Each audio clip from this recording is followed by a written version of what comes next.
Bienvenue sur Totis dans cette nouvelle conférence dédiée au grand oral.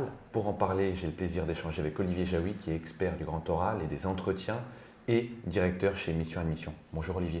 Bonjour, merci de me recevoir. C'est la 3e ou 4e année que je viens vous parler du grand oral, qui est une épreuve importante et qui varie tous les ans en fait. Effectivement, merci d'être avec nous aujourd'hui. Pour commencer, Olivier Jaoui, est-ce que vous pourriez vous représenter rapidement? Ok, merci. Donc effectivement, Olivier, j'ai travaillé toute ma vie dans l'édition scolaire, les grandes maisons d'édition, des manuels que les élèves de terminale qui nous regardent utilisent depuis le cours préparatoire. Donc je connais très bien le système éducatif. Et puis, pendant longtemps, j'ai préparé des élèves aux entretiens, à la prise de parole. Et depuis peu, maintenant plus de 4 ans qu'il existe, je m'intéresse beaucoup au grand oral du bac. J'ai écrit et je dirige la collection Mission Grand Oral, qui est une collection qui est parue chez Nathan, où nous avons 7 titres. Et ça me permet, en ayant aussi discuté avec beaucoup d'enseignants, beaucoup d'élèves aussi qui l'ont passé, j'espère d'apporter un éclairage à cette épreuve 2024. On en est certain. Alors pour commencer, pour rentrer dans le vif du sujet, Olivier, est-ce que vous pourriez nous représenter de manière globale ce qu'est ce grand oral? Alors le grand oral, c'est une épreuve que les élèves vont passer au mois de juin.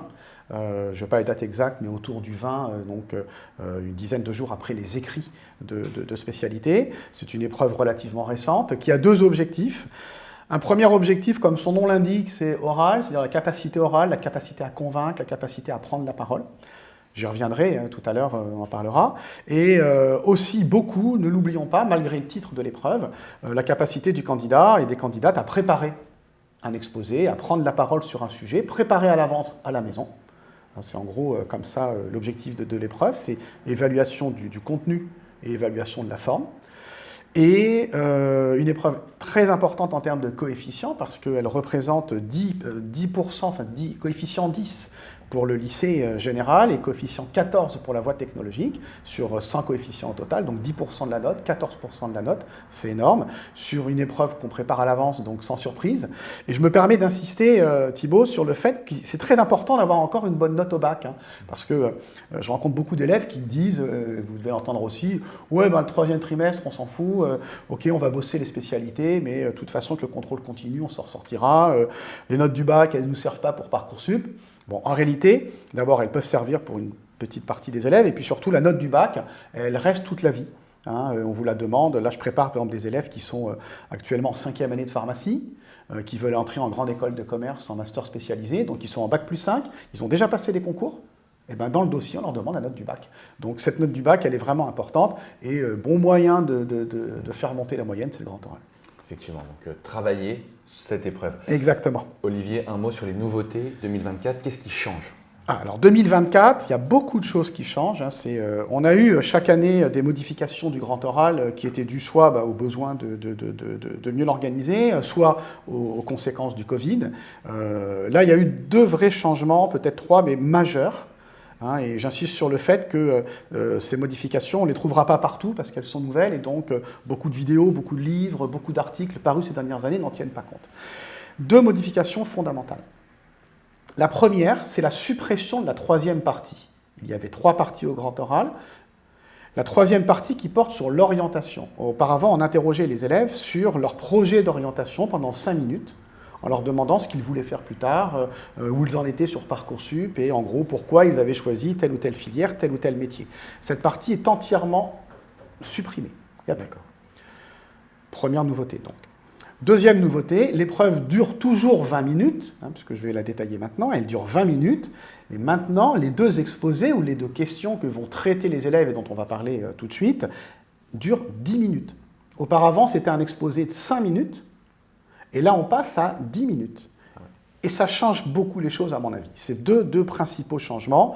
Il y a d'autres modalités qui ont été confirmées, qui avaient été mises en œuvre au fur et à mesure des années, qui sont moins fondamentales que les 2 nouveautés que j'ai indiquées. La première, c'est que maintenant, pendant un temps de préparation de 20 minutes qui avait toujours prévu dans le grand oral, les élèves peuvent rédiger une note qu'ils garderont sous les yeux, par exemple un plan détaillé, qu'ils pourront garder de temps en temps, regarder de temps en temps, comme moi je vais le faire de temps en temps pendant notre discussion, regarder cette feuille s'ils en ont besoin. Là, c'est un changement notable puisqu'il est confirmé. aujourd'hui.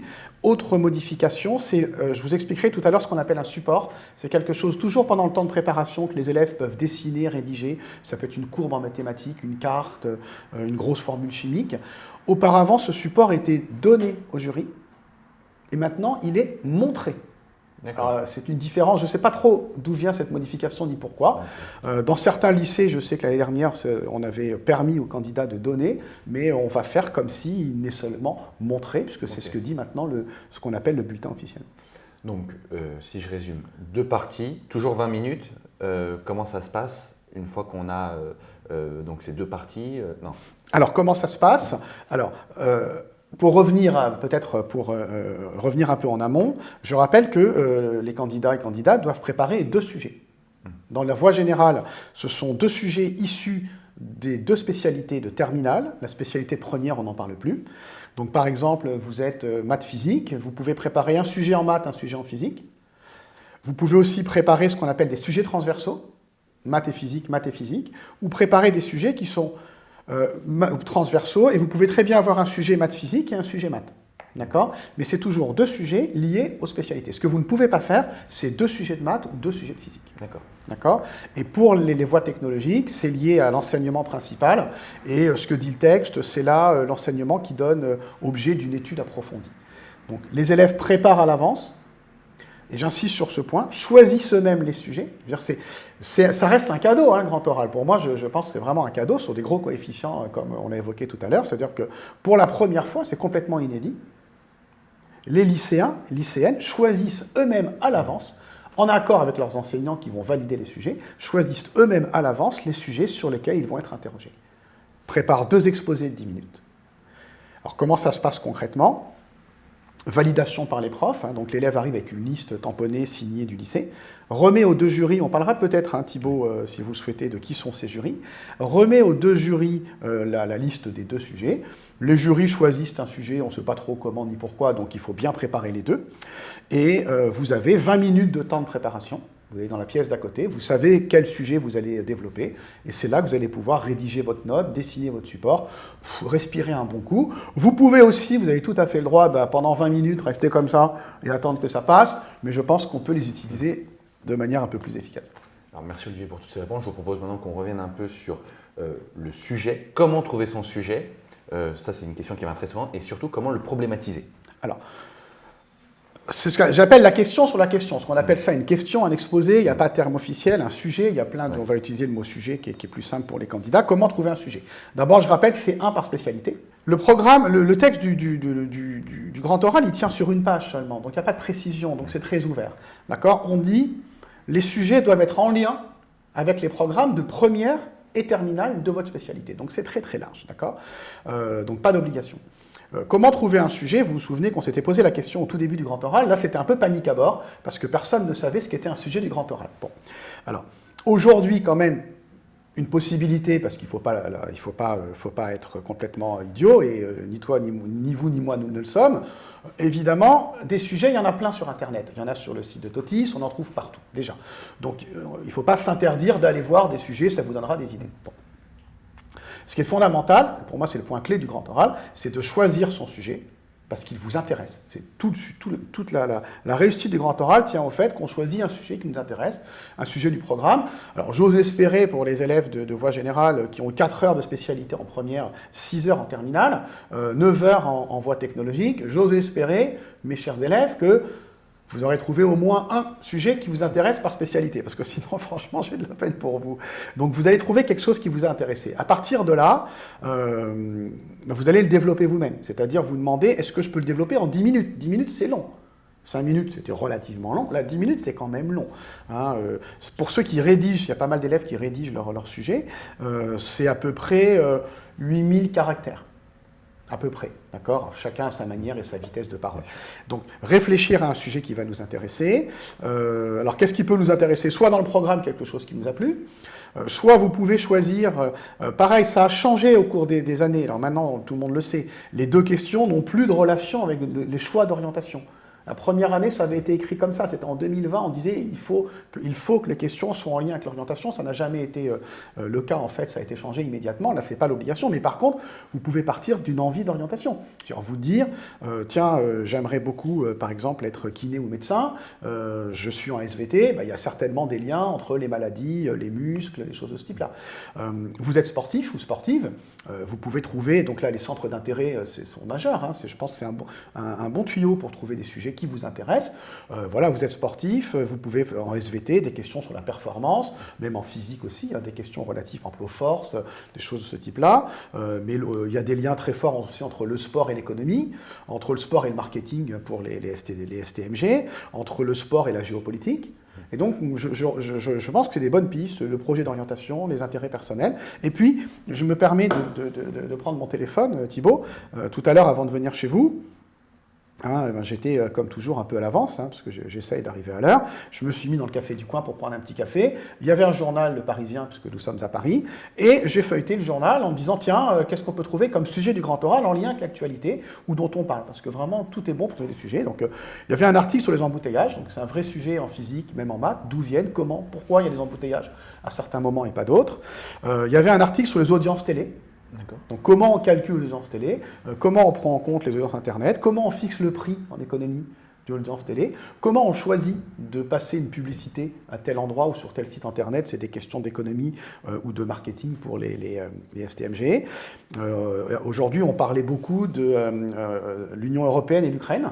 Et donc, on peut, évidemment, il y a des questions de géopolitique qui vont porter sur l'Ukraine et l'Union européenne, mais également sur le fonctionnement des décisions, puisque on ne va pas rentrer dans le détail, mais on voit qu'il y a un pays qui bloque les décisions, et donc la gouvernance de l'Union européenne, qui est un très très bon sujet en géopo. Il y avait un article sur 20 000 voitures électriques à 100 € par mois. Donc on voit bien autour des voitures électriques, il y a certainement des sujets techniques, physiques, chimie, des sujets aussi de STDI ou de SI. Et puis comment on fait pour financer une voiture à 100 € par mois, comment on détermine les personnes qui auront droit, puisque c'est lié au niveau social. Voilà, je ne vais pas aller plus loin, mais on trouve très facilement des idées de sujets, à condition d'avoir l'esprit un peu ouvert, en se disant, tiens, tout le temps, ou régulièrement, se dire qu'est-ce que je vais trouver comme sujet du grand oral, et ce qui veut dire évidemment, tout à l'heure vous l'avez dit un peu en plaisantant, mais sérieusement, il faut travailler, évidemment, il ne faut pas s'y prendre au dernier moment. Bien sûr. Alors, pour que je comprenne bien, et que celles et ceux qui regarderont cette vidéo comprennent bien, donc on a les 20 minutes de préparation avant l'entretien, on a 10 minutes de présentation du sujet. Il y a quoi dans cette présentation du sujet? C'est thèse, antithèse, synthèse? Comment ça se passe? 10 minutes de présentation, debout, sauf évidemment avis médical contraire. Donc, ce n'est pas évident, debout 10 minutes. Alors, qu'est-ce qu'il y a dans le sujet? La bonne nouvelle encore, c'est qu'on n'a pas de précision.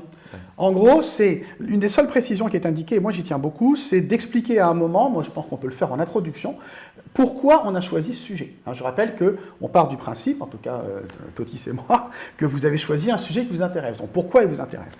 C'est la seule obligation. Alors, je recommande justement pas spécialement de plan dans nos livres, la collection édition Grand Oral. Il y a une grande liberté. Thèse, antithèse, synthèse marche très bien. Parfois, c'est plus ou moins imposé à l'écrit, mais à l'oral, on fait ce qu'on veut.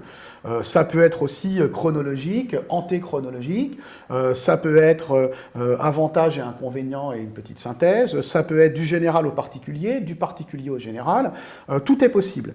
Évidemment, Thibaut, vous parlez d'un plan.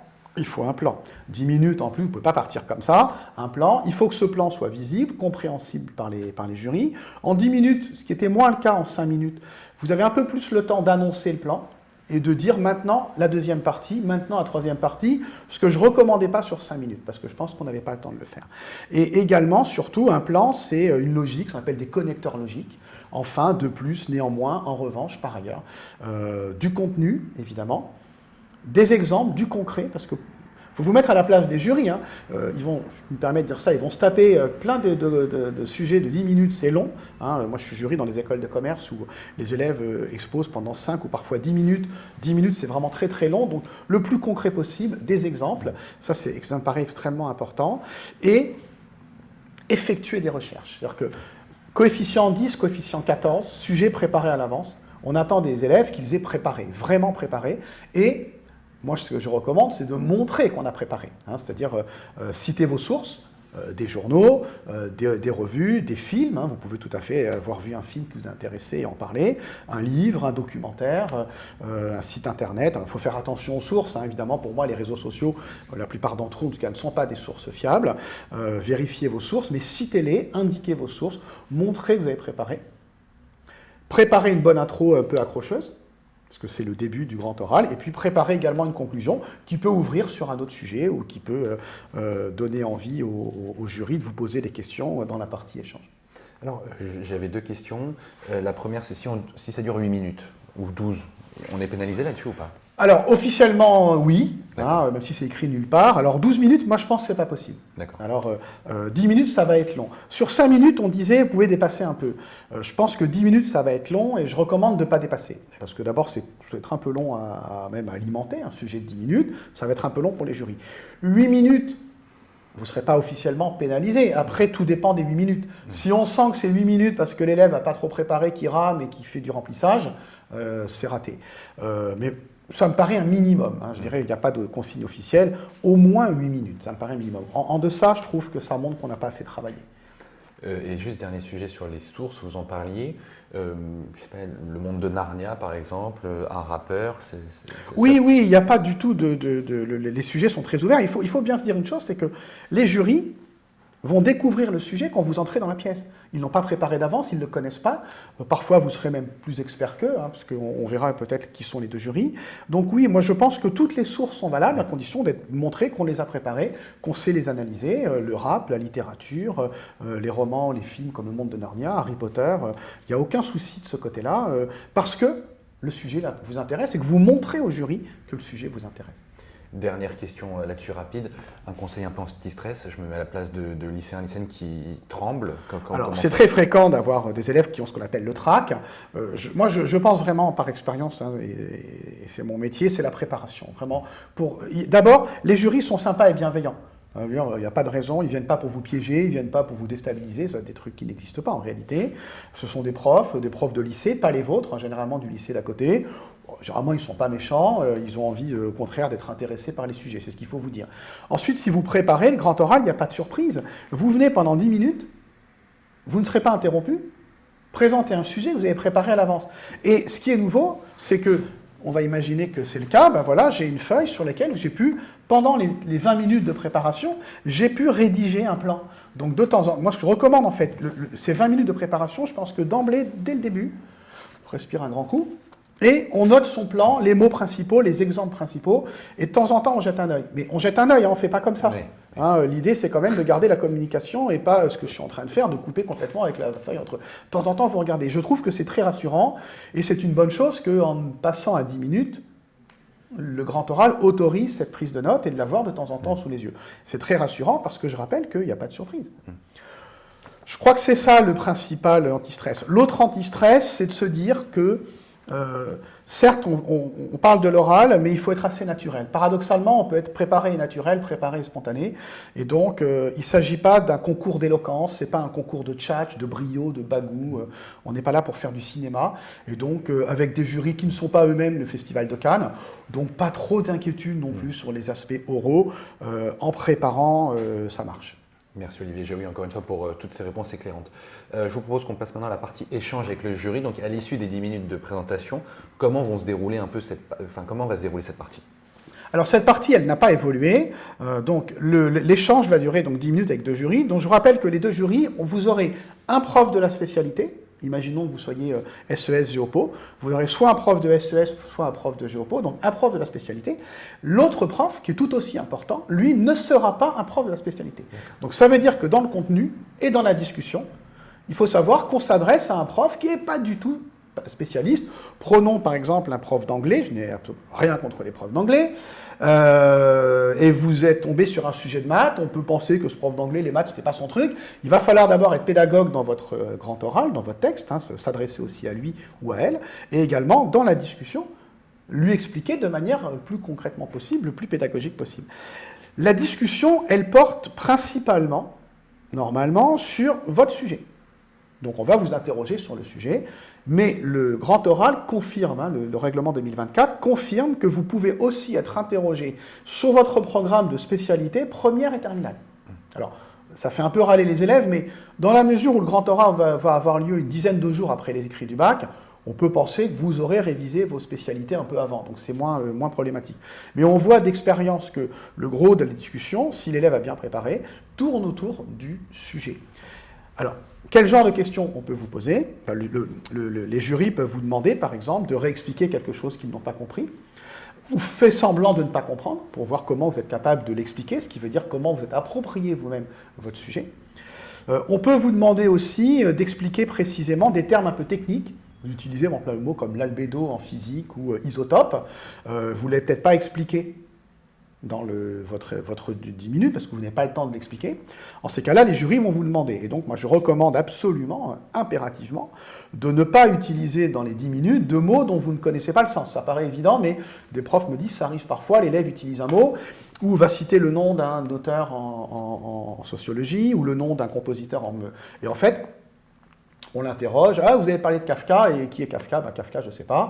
Ou vous parlez d'Elon Musk et de Tesla, qui est Tesla? Par exemple, un jury me disait qu'un élève s'intéressait à Elon Musk, donc une des sociétés d'Elon Musk s'appelle Tesla. Le jury lui demande Tesla, ça veut dire quoi? Gros blanc. Et l'élève commence à partir sur une réponse qui est Tesla, ça veut dire Technological Enterprise Scientific. En fait, pas du tout. Tesla, c'est Nikola Tesla, c'est un chercheur, un inventeur, un physicien dont Musk est très, très fan. Et là, évidemment, pour l'élève, ça fait très mauvais effet sur un sujet qu'on est supposé connaître. Vous pouvez aussi, dans votre exposé, tendre des perches. C'est-à-dire que vous allez pousser les jurys, et en fait, vous les aidez à vous poser les questions. Je répète que les jurys, ils découvrent les sujets, ils ne les connaissent pas, ils ne sont pas spécialistes. Donc, eux-mêmes se demandent quelles questions ils vont bien pouvoir vous poser. Donc, vous allez tendre des perches. Par exemple, vous allez dire des phrases du type « Il existe d'autres possibilités mais tout le monde n'est pas d'accord avec ça.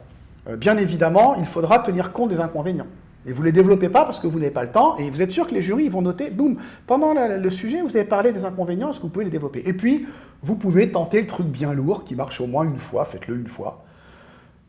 Je pourrais, si vous le souhaitez, pendant la discussion, développer ce point. Ça marche à tous les coups, ils ne vous en voudront pas. Vous pouvez aussi tendre des perches, par exemple, en rapport avec l'orientation.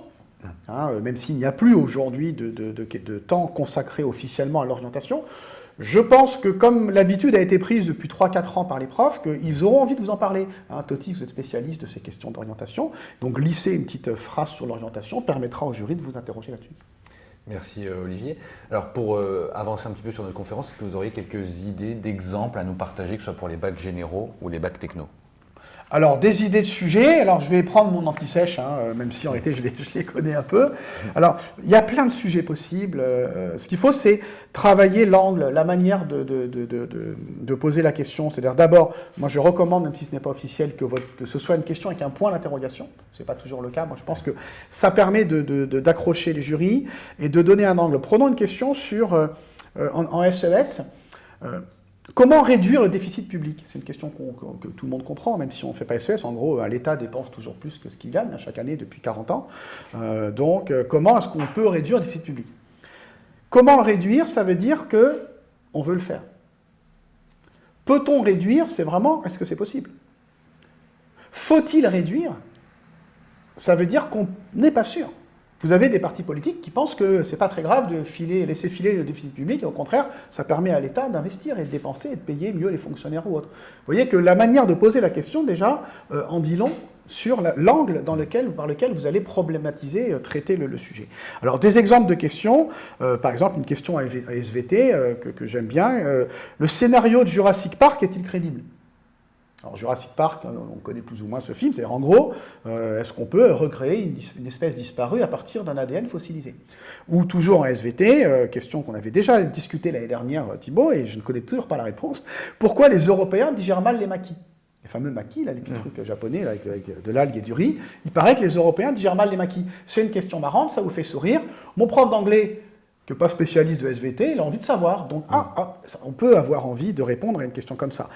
Toujours en physique, que se passerait-il si tout le monde criait en même temps?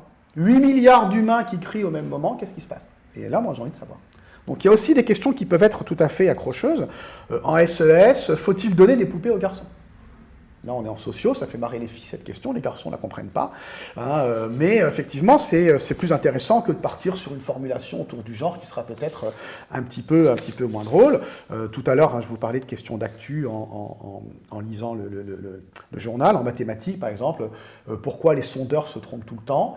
En sciences, même d'ailleurs, pareil dans toutes les disciplines, je recommande aussi d'utiliser l'histoire. Des questions autour de l'histoire des sciences, des questions autour des découvertes, d'où vient le zéro, comment a-t-on découvert le zéro, qui est un vrai sujet extrêmement compliqué. Par exemple, également, il y a pas mal de sujets, j'ai vu, autour des femmes et de la science. Souvent, il y a eu beaucoup de femmes qui ont participé à des découvertes et qui ont été carrément oubliées, négligées ou carrément mises à l'écart. De plus en plus, on revient sur une meilleure connaissance des femmes et de la science. Ou pour ceux qui connaissent un peu l'histoire d'Enigma, Alan Turing, qui était un des inventeurs de l'informatique et qui a découvert le secret de la machine à crypter allemande pendant la guerre. C'est typiquement une question mathématique qu'on peut poser.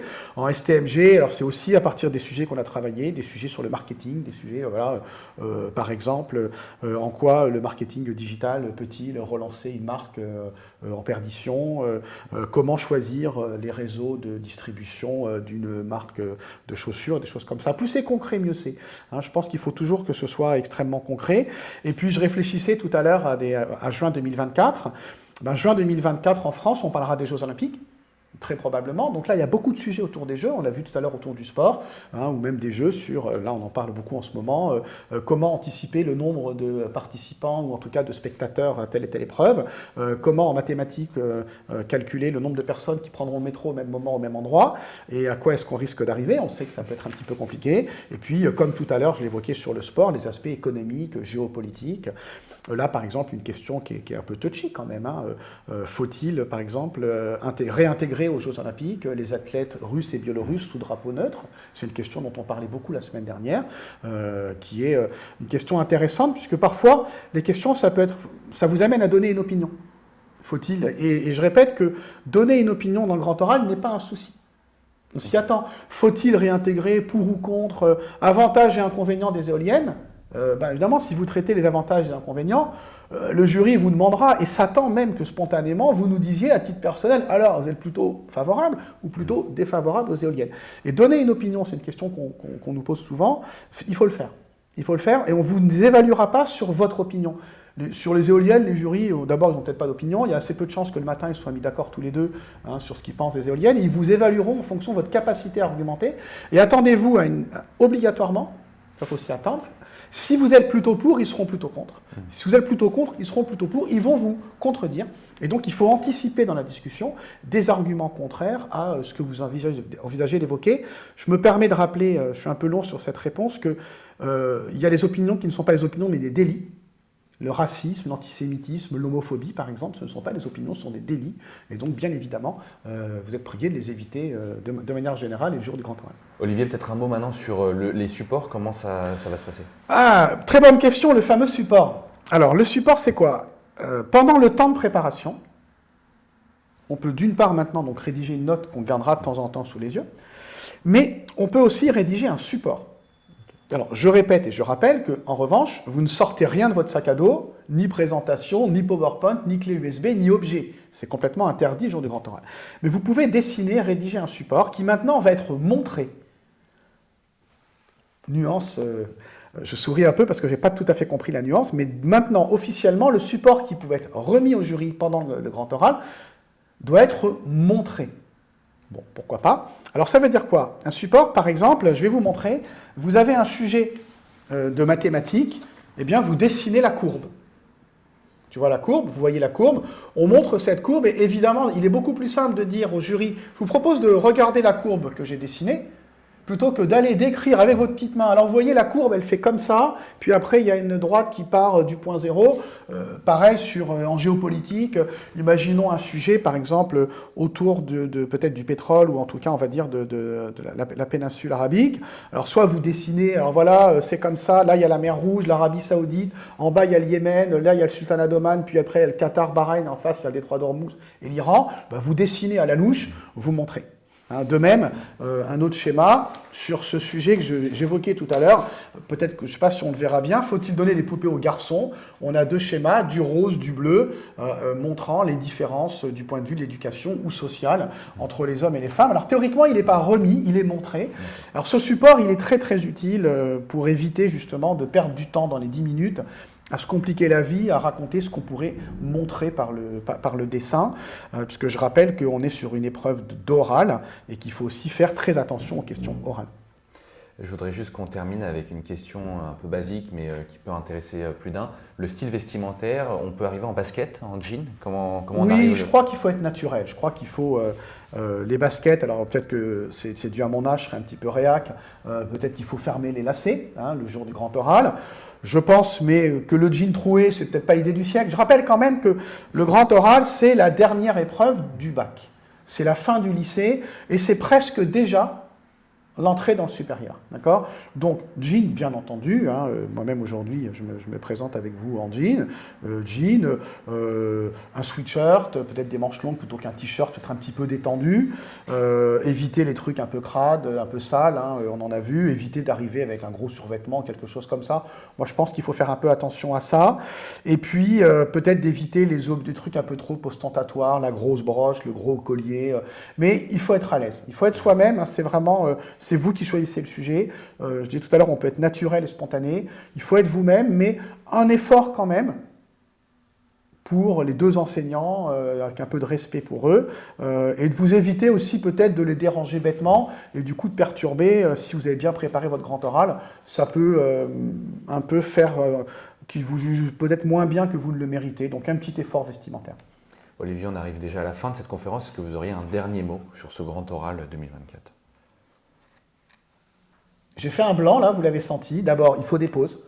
Très important, je ne l'ai pas dit. Dans 10 minutes de grand oral, il y a au moins 1 minute 30 de pause. Il faut prévoir des pauses.